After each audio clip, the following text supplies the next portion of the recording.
Hi, folks. This is Lee W. Mowen, the host of the Cincinnati and Dayton Sports Podcast. I've been hosting my podcast on Anchor for some time now, and let me tell you why it's the easiest way to make a podcast.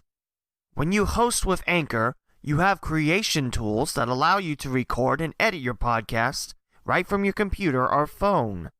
Anchor then distributes your podcast for you so others can listen on Spotify, Apple Podcasts, and many more platforms.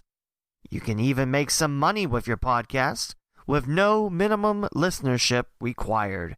And best of all, it's 100% free. It truly is the one-stop shop for those looking to start a podcast. To start, download the free Anchor app or go to anchor.fm to get started. Anchor. 12-ounce sports. Quench your sports thirst. Articles, live shows, and podcasts. Visit 12ozsportsradio.com. Hey folks, this is Lee W. Mowen of the Cincinnati and Dayton Sports Podcast, and I'm here to talk to you about MyBookie. Since 2014, it's the place where you can bet on anything, anywhere, anytime. Get up to $1,000 on your first deposit bonus. Use the promo code 12OZSports.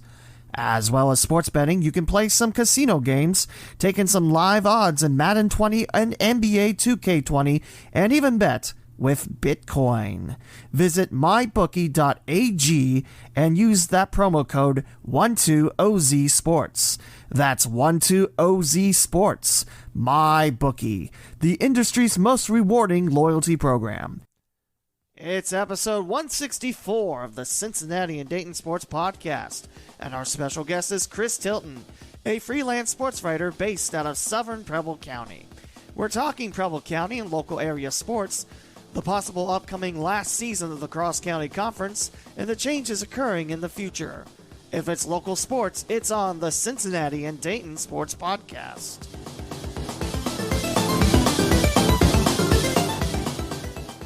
Welcome to the Cincinnati and Dayton Sports Podcast with Lee W. Mowen. This is a weekly podcast covering all sports in Cincinnati and Dayton, Ohio. From Lima to the Ohio River and northern Kentucky, from eastern Indiana to Madison County and all points in between, this is your source of local Cincinnati and Dayton, Ohio sports. Visit the leewmowen.com/podcasts to find your favorite podcasting platform. Music created with the Splash app. Time for another episode with your host, Lee W. Mowen. And on the phone we have Chris Tilton. Chris, how are you today? I'm doing really well. I'm sitting on my front porch here, watching the corn grow. It's a beautiful day out there. It's not too warm, although we're supposed to get back in the high temperatures on Friday, so But let's begin. Just got finished with an open gym with the junior high kids there at South, and so it wasn't too hateful out there today. Absolutely. So let's begin. Where are you from? I originally come from Lewisburg. There, I'm a alum of Tri-County North. Although when I attended, it was Twin Valley North when I attended. But yeah, that's where I come from. I traveled around a little bit when I was young, and when me and the wife decided to settle down, I was like, back home in Ohio, it's not too bad a place. So we ended up back here. It's a pretty village in Lewisburg as well. Now, how did you get into sports and writing about them? It happened by accident. I started a Pee Wee football program when my son was, probably about fifth grade, I think it was. And so I started a Pee Wee football program, and I was submitting articles to the Twin Valley News, and the guy, Sam Shortis, had bought it, and he says, he realized that he was paying way too much for the guy that he had. He said the sports writer he had at the time was making more money than he did, and so he's wanting to shift gears and get someone just in part-time to do sports. And he approached me and says, "You do a pretty good job writing up the summaries for the Pee Wee football games. Would you mind being a sports writer?" And I go, "Well, yeah, why not? Because I've always enjoyed writing." And so one thing led to another, and ended up being working part-time for them until they went out of business. I think like probably has been fairly recent, like a year or two ago. Twin Valley Publications went under, unfortunately, which has happened in the industry. But yeah, that's where I got started, and it was quite by accident. I didn't realize they went under. I'm sorry to hear about that. Yeah, it's the old story about declining revenue and the expenses are staying the same, if not higher. And so yeah, I decided he had to be the one to pull the plug on it, because that's a publication that's been for the longest while, and so he hated to pull the plug on it. But it's like I gotta make a living, and that's not working for me. So yeah, they closed up doors like a year or two ago. How long were you affiliated with Twin Valley Publications? For a good long while. I would say probably like the mid to late 1990s is when I started with them. And so, what is that, like about 20 odd years, something like that I was with them. So, I didn't realize I'd been with them for that length of time until I sat down the other day and looked it over and was like, well, I was with them for a good long while. And I enjoyed working for Sam. But I did notice that, at one point in time I was doing like 2 full stories a week. And then it came down to doing 1 full story a week. And then towards the end there, he just wanted pictures only and maybe like a paragraph summary. So, they're again just reflecting that his revenues are going down. He's trying to cut expenses. And so, but yeah, his heyday was fun, doing 2 stories a week and stuff for him. So, Where did your love of journalism come from?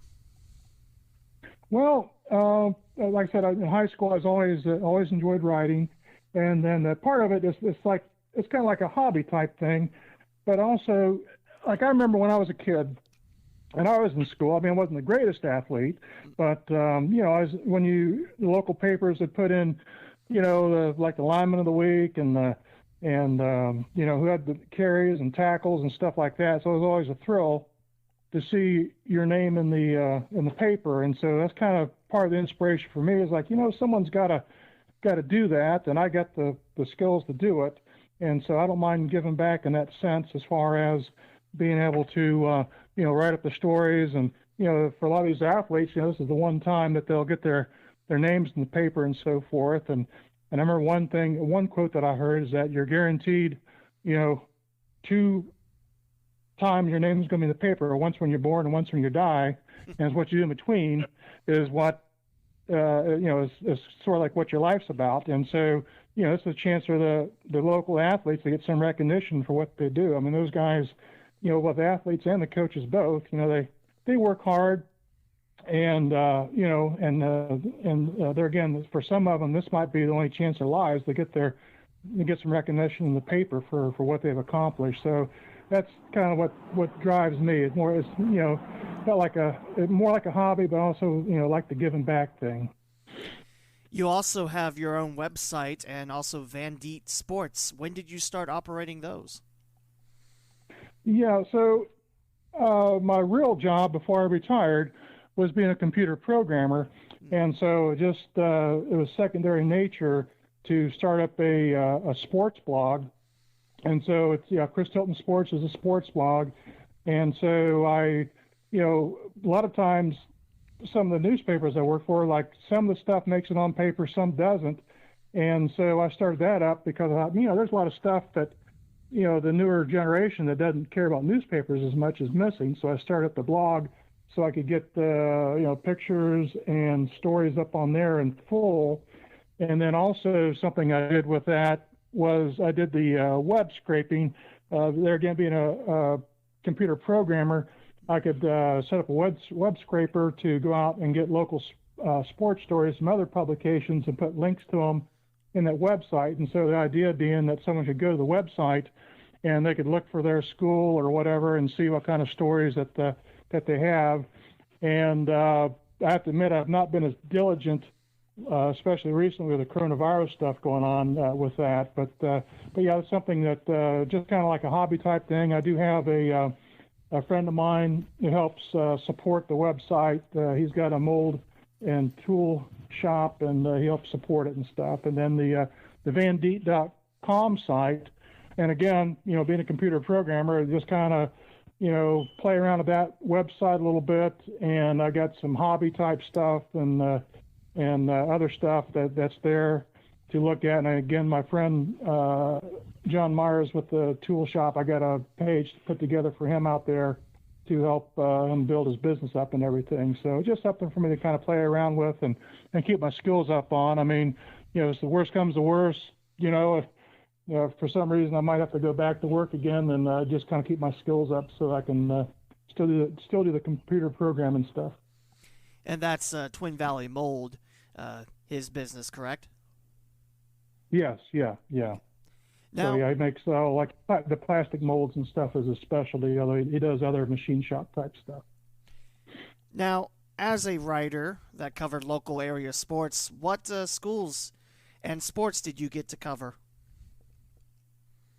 Obviously the emphasis is on the big ones in Ohio, which is the football and basketball, and then of course in the spring you got the baseball, fast pitch, and track are the main ones there.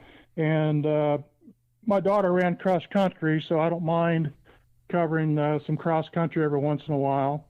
And let me think what other. Oh, I did some tennis a little bit.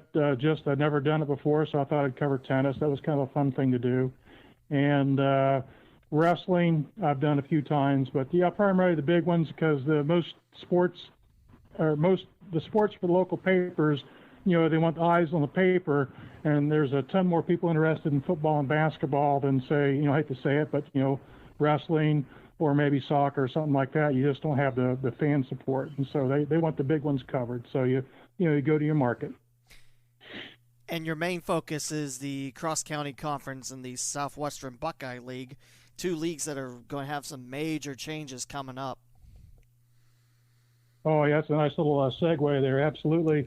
I live down in southern Preble County, and so yeah, I'm in a good place to cover both the SWBL teams that are here locally, as well as the Cross County Conference teams. And the Cross County Conference is breaking up, as we all know, and I'm kind of a little bit discouraged, because I thought I think the feeling is among most people is that with the conference, the change of the conference, basically we're kicking out the better football teams, and then going with so that makes it more competitive for lack of a better term, the weaker schools. And I don't know if that's the right thing to do, as opposed to maybe trying to up your game to compete with the other schools. And so, there's a little bit of, not really happy about that part of it. But I think as far as basketball, obviously bringing in Shawnee there year in, year out, they've always got a real good basketball program. And Dixie's fallen on rough times. But I think if you look at Dixie, over the years, that they're kind of known for having, decent basketball program. The football, not so much. I think it just, trying to find themselves as far as getting the right coach in there, and I think they get the athletes to compete. So I think that, but in the Cross County Conference, I think it'll be easier for them to compete. And then the SWBL, I think they had a really good setup there for the longest while. They had this big school division and the small school division, and I heard some rumors this is several years ago, that North and South were extended invitation, and but they both had to come as a package, and they couldn't get both schools to agree. But I think that would have been a good move for North and South at that time. But what's happened is that now you got these really big schools, then you have the smaller schools like a Carlisle, and Carlisle competing against like a Bellbrook or a Franklin, especially in football, where it's where the numbers are just they got like twice as many students or whatever. I don't see how they're going to be long term, how that's going to work out to the good. And even with basketball and stuff like that, sure, you can have like the one or two star players that can carry a team, but still, when you're going against, there again, like a Bellbrook or a Franklin, where they just got so many kids that can throw at you, it's going to be tough for them to compete. And I could see, more changes in the SWBL. I think the new form of the Cross County Conference, I think that will be, competitive within themselves, okay. But I think the SWBL, there's more changes to come there, I'm sure. I will say I do like Preble, Shawnee, and Dixie going into the new cross-county conference setup in the WOAC because, that's less travel for, some of the other schools. You don't have to go up to Fort Loramie or Troy or Huber Heights to play Bethel, Miami East, Fort Loramie, Covington too. I mean, it's a pretty nice footprint in terms of travel. I mean, the farthest north you have to go is Ansonia or Bradford, or farthest south is Preble, Shawnee. Yeah. Yeah. So it's, I think, geographically, it certainly makes sense. And I think there again, with the size of the schools, Dixie for the longest time, smallest school in the SWBL. And so when they get into the new conference, they'll be more middle of the pack. And so they'll be, right off the bat, they'll be more competitive. So I think it's a good change for them. And Shawnee, I think there again, they'll be competitive. Their football program has kind of been up and down, but they've had a decent role, so they'll be competitive both in football and basketball for sure in the new league. Now, if you were to become the commissioner of one of these leagues, would you add any schools, drop any schools? What would you say is a perfect format for the Preble County schools?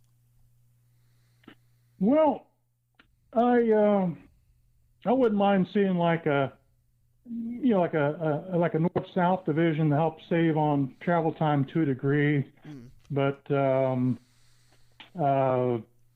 I can't think of too many other changes that you could do with that. I'm trying to think about when you say Preble County schools, does that include like Eaton? Yep. Is that what you're thinking? Or yeah, I mean, okay. For all the Preble County schools, I mean, Eaton's going to be the lone rep in the SWBL once Preble Shawnee goes to the Western Ohio Athletic Conference. And also there's rumors that the SWBL is looking at Clinton, Massey, and Wilmington to join, and that's going to be a nice travel for the Eagles.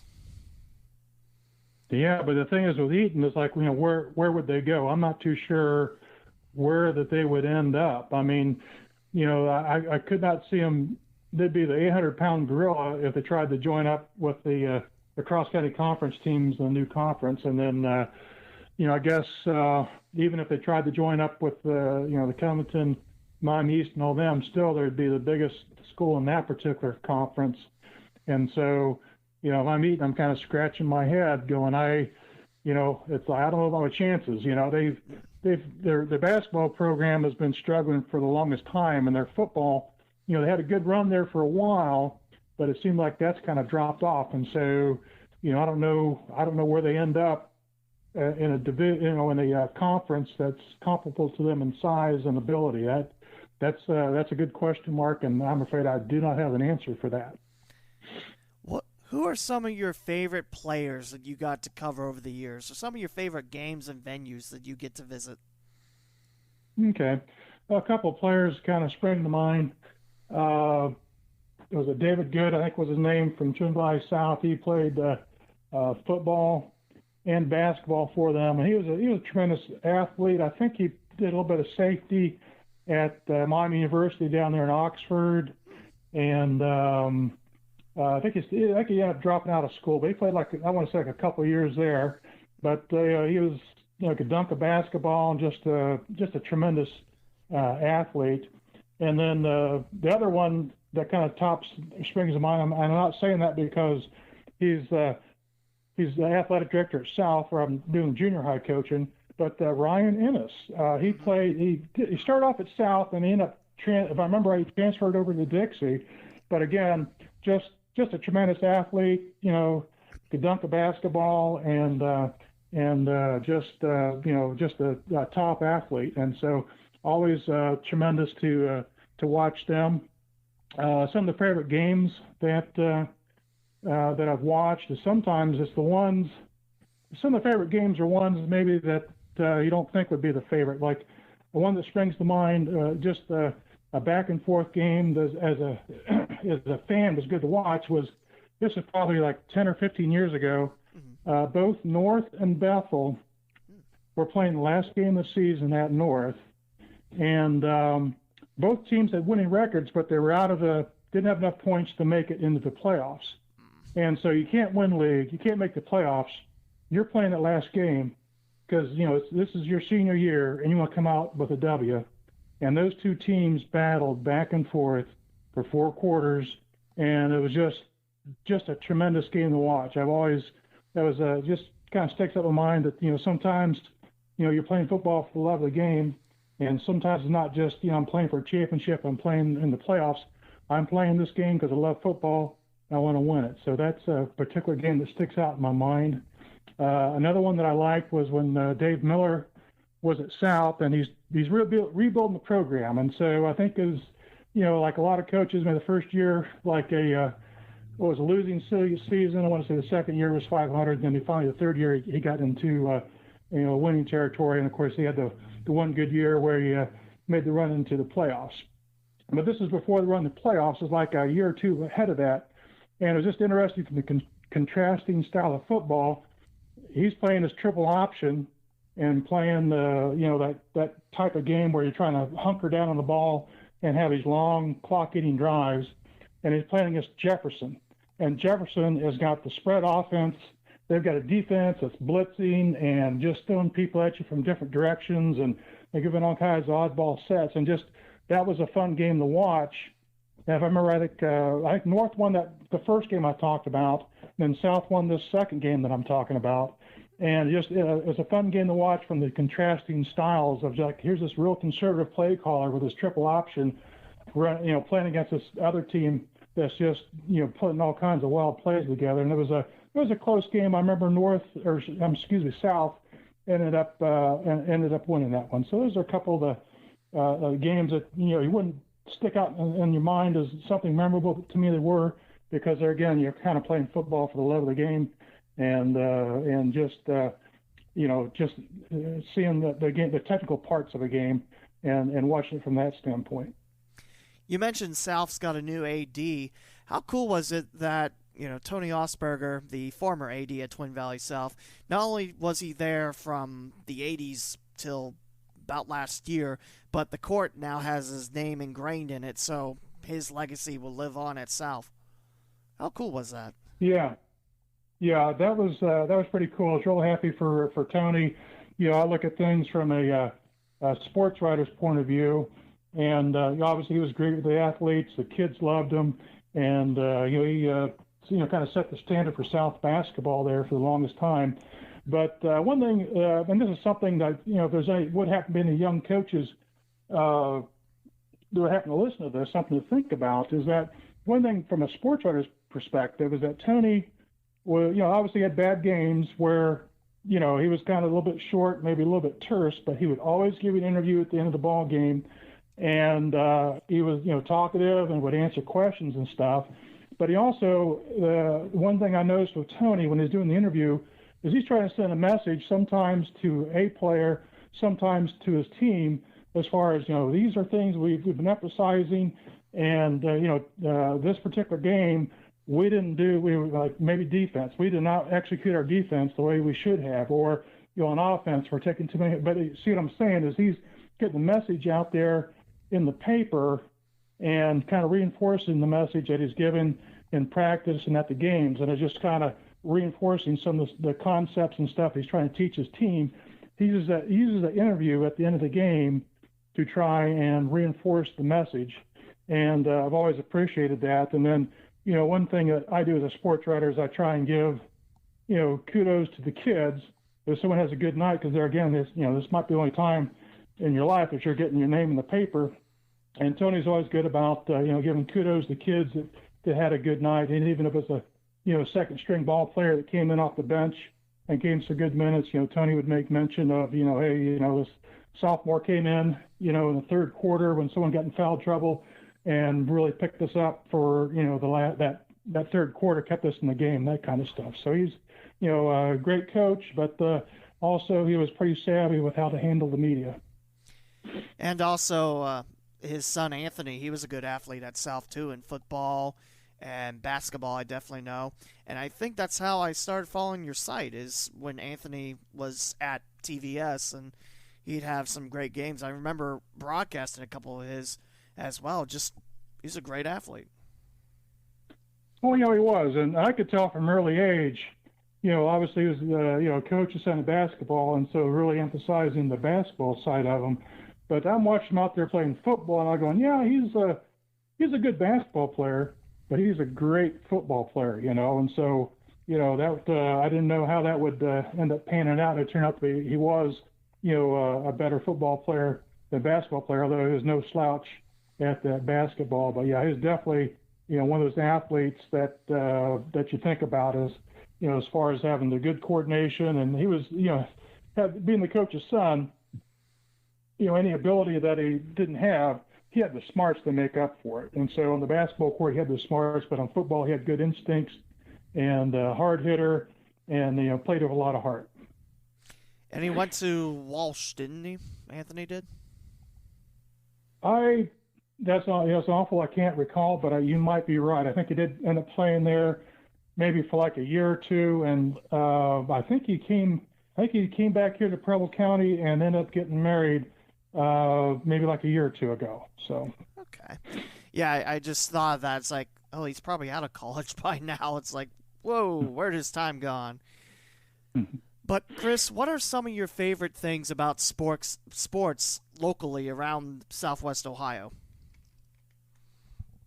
Well, I just like the small school football. I've had the opportunity to travel around a little bit, and I've lived in Florida for a while, lived out in Texas for a while, and stuff like that. And well, I would think Texas is more comparable to Ohio as far as on a Friday night, where you're empty out of town and everybody gets to go to a football game. That's something I like. Ohio, I always think of as like the heart of football, and that shows on a Friday night in these small towns. Sometimes you're like, I'm driving to a game way far away, and as you're driving down like 503 or 127 or whatever, and I can see the lights over the stadium lights over some football field, in town A, and you go a bit further, there's town B, they got a home game. And so, that's football on a Friday night, that's sports in Ohio for me. And of course, at least in this area, I think all through Ohio, that, basketball is a good thing. I mean, I enjoy the loud gyms, although, North is about the loudest gym there is. I've walked out of there with a headache many a time. But in any event, yeah, just, you get those loud gyms and those close games. And there again, it gives the kids a chance to be a hometown hero on a Friday or Saturday night with basketball. But those are a couple of the things that I like the most. One last thing, I'm one of those rare people that enjoys track. I ran track in high school myself, and my daughter, ran track. The oldest daughter did, and so when you get these big events and you get down to the last event is that the mile relay, and to see those kids put all out, and your lungs are burning. You come the last 100 yards down the finish line, and you see those kids give it all out. It's sometimes it brings a tear to your eye sometimes to see how hard they push.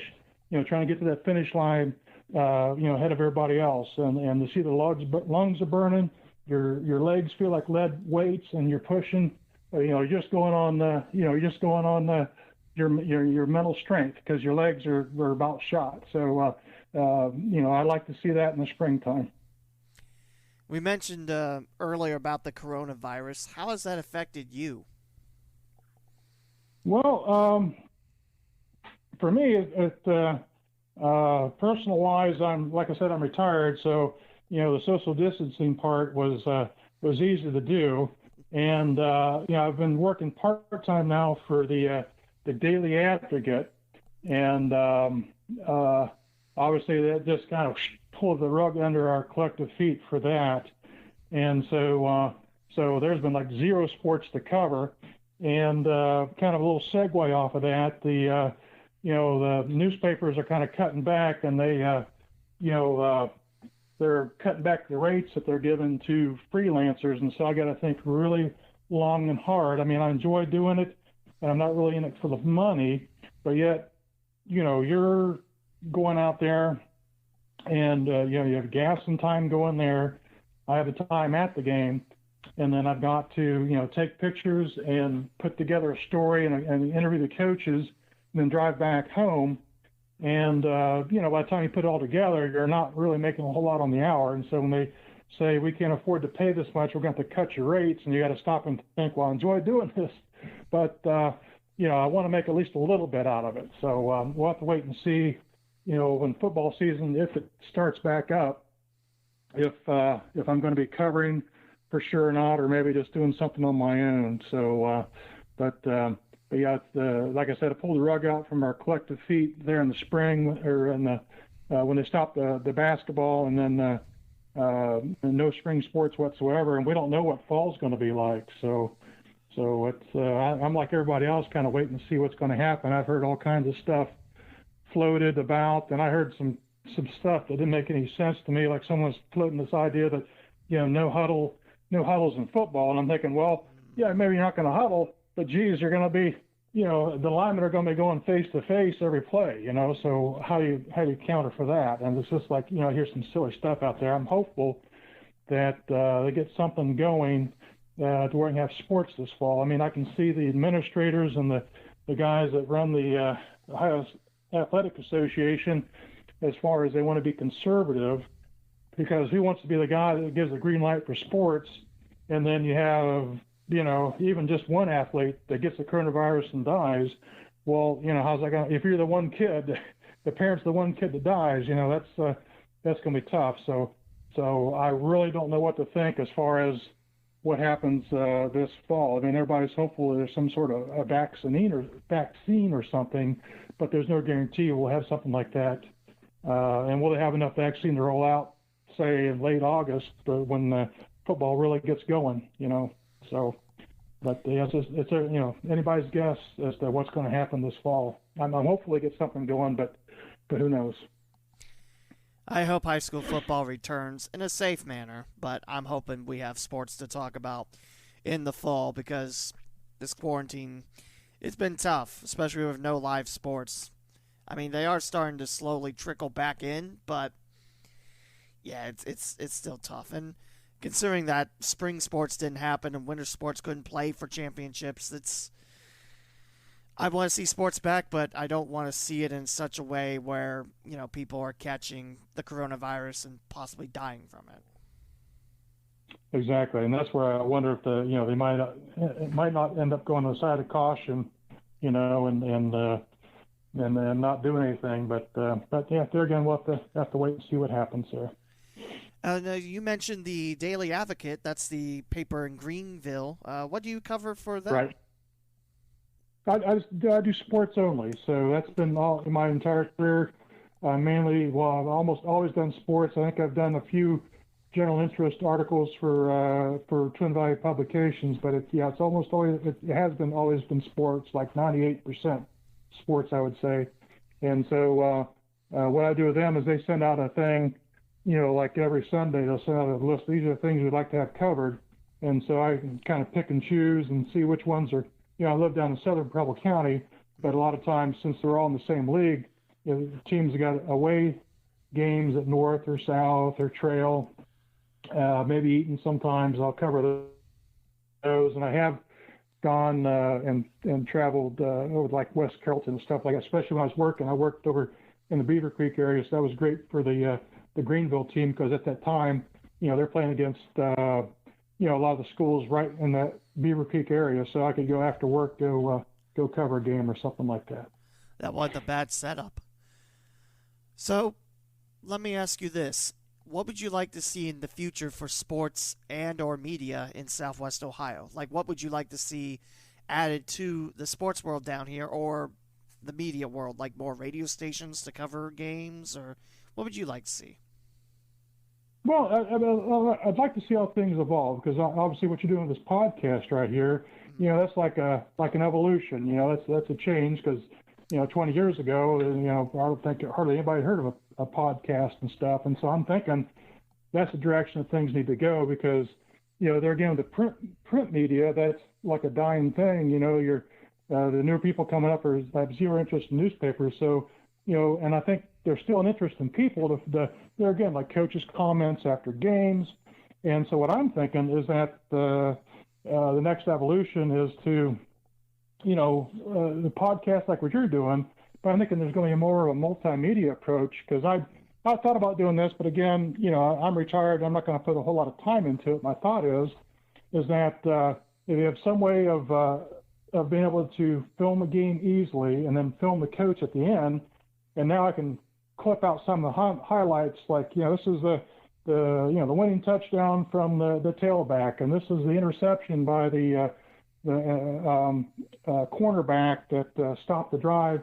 and you get those highlights together. You have an interview with the coach at the end of the team, and it's all done, digitally, where you have it, there again, I don't know, just throwing out some ideas, like a maybe not TikTok, but like, just a Facebook. I could put something up there on Facebook and have the, some short film clips and an interview of the coach, and then it's something easily digested. I think that the, people are okay reading like a short article, but the longer articles that are like 1,000 words, I think that the younger people in particular aren't interested in reading an article like that, but they'll probably sit and watch like a 5 or 10 minute recap of the game. I think that would be something that I could certainly see happening, but it's just the, having the dedication, the time to be the guy that gets the film and edits it and does the coach, interviews the coach and captures that on film. Well, I keep on saying film, but digitally, I guess. So that's kind of an evolution that I see happening. And but there again, I thought about doing it, but it's like, there again, I'm retired. I don't want to put a whole lot of time and effort into this. I'd be glad to help somebody else with it, but as far as being the guy that puts something like that together, and like have somebody on site at every place to capture the game for you, that might be the way to go. And then you have at the conference website, I can go take a look at, what was the highlights from North, what was the highlights from Ansonia, that type of thing. Isn't it amazing how far technology has come and how, more accessible sports are to people on social media? Yes, that's very, very true. You can do a search and come up with all kinds of information about the athletes and stuff. And all of a sudden, I'm drawing a blank. There's the Huddle, and I'm trying to Mac Preps, and some of his other websites where some of that stuff is already available. Where I've seen some people that submit some short little film segments and stuff there. So some of the stuff is already happening. And something else, just to kind of go in a little segue off of this, is, think about this younger generation, and I'm watching my grandchildren, and think about esports. So we're talking about physical sports, but there's esports out there, and I'm watching my kids, and they're watching other people play games, and I'm watching them. It's like I have zero interest in watching other people play, like, video games or whatever, and but they're sitting there watching this mesmerized. And I've heard about, and I'm sure you have too, about the like tournaments and stuff like that are online that people watch and stuff like that. And so that might be like the next evolution, is that there's probably still always going to be physical sports, but esports might be creeping up behind them. And who knows, 20 years from now, there'll be more emphasis on esports than, though I can't fathom more than football and basketball, but some of the lesser sports, I could see esports, eclipsing them perhaps. I saw the Pacers and the Fever have an esports tournament and how huge that is. And I think, what college was it, where they're actually offering scholarships for esports. It's like, I don't know about that one. But, yeah, you're absolutely right. And you mentioned Huddle, the football team that I broadcast for in Cincinnati. They have this, basically a portable hard drive, and they take footage and they're able to edit and chop out the highlights and everything. It's just, I've said it once, I'll say it again, technology is really amazing and how far it's shown up. My big thing is though, I remember, sorry, go ahead. I was going to say, I remember when I was in high school that they sent some game films of mine to colleges, and it was like real films, and so they had to physically send films off to college coaches for them to look at and so forth. So yeah, you could imagine you have this big bulky thing, you got to wait for it to be delivered in the mail, and the guy's got to look at it and return it and stuff like this. And today, if a college coach wants to see an athlete, then it's just you press a button, and a few seconds later, the guy's got it. So it's a world of difference. It's just the digital, just having that. That's pretty nice. The one thing I would say on that question I asked is I'd love to see a radio station back in Eaton where it was, I think, WCTM, something like that. I'd love to see something like that. Yeah, that's right. Yeah, and that's where I'm impressed with almost, that's awful, is Tiger. But up there at the Versailles, the guy that does the sportscast up there, the high school sports up in that area, they really get a lot of attention because they have the radio guy up there, and I see him at the games all the time, and I've spoken to him, and all this, like I said, I want to say like WTGR or whatever that is up there. But in any event, does a great job, and to me a quality job, because you're out there in the middle of the sticks. Realistically, you're not in like a big market. You're not like in the Cincinnati or Columbus. You're out there in the sticks. But they put together a quality broadcast, and the kids get recognition. And if especially grandma and grandpa can't make it out to the ball game, I could flip it on right there, and I got the ball game. And they're getting to do a quality job of the broadcast. So it's a shame that that Eaton and specifically in Preble County in general doesn't have a local station like that can cover sports for them.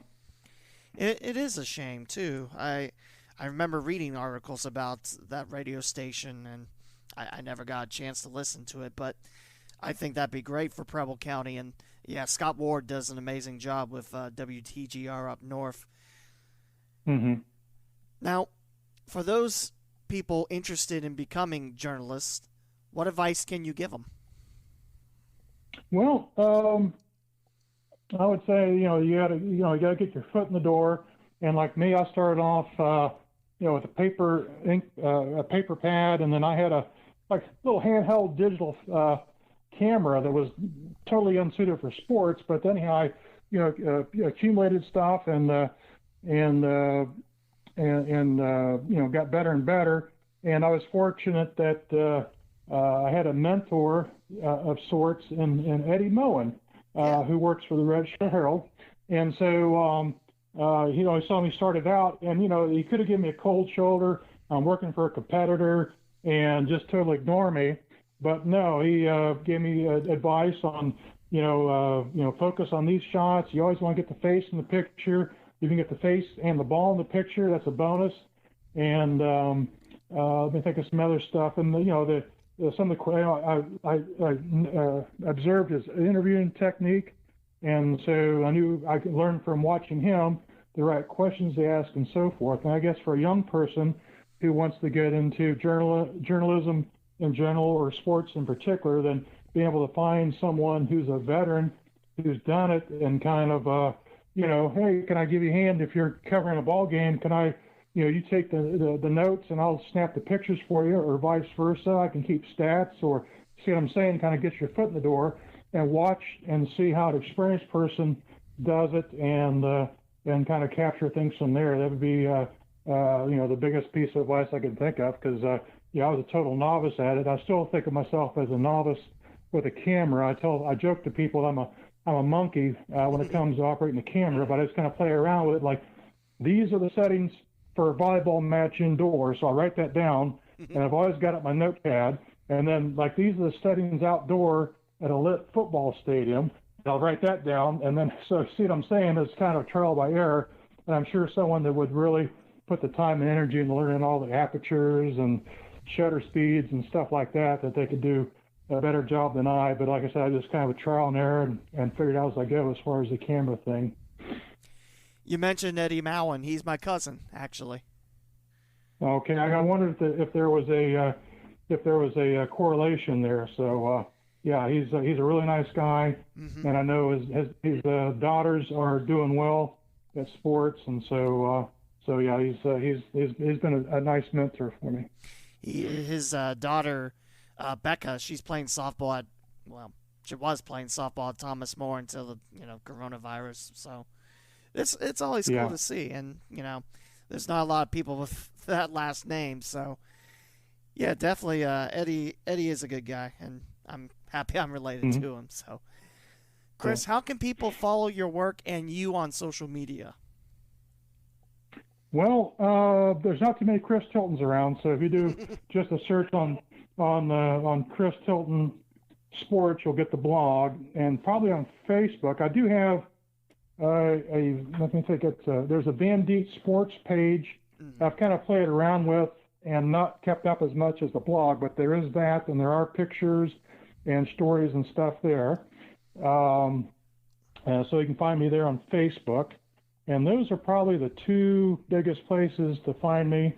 And, of course, if anybody needs coverage on anything, or if there's anybody looking for some freelance work, I've been contacted by papers that during playoff time where they get, I got 4 teams in the paper, or 4 teams in the playoffs, but only 2 writers. I need 1 or 2 more writers. So, if anybody would like to contact me for covering, playoffs and stuff like that, I'm available, and it would not be a problem to contact me to do that. Like I said, I'm retired, got time on my hands, so not a problem.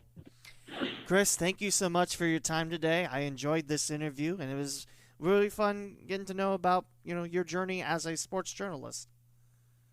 Okay, likewise, it was a pleasure talking to you. And that'll do it. That's episode 164 of the Cincinnati Dayton Sports Podcast. And we'll talk to you again for episode 165.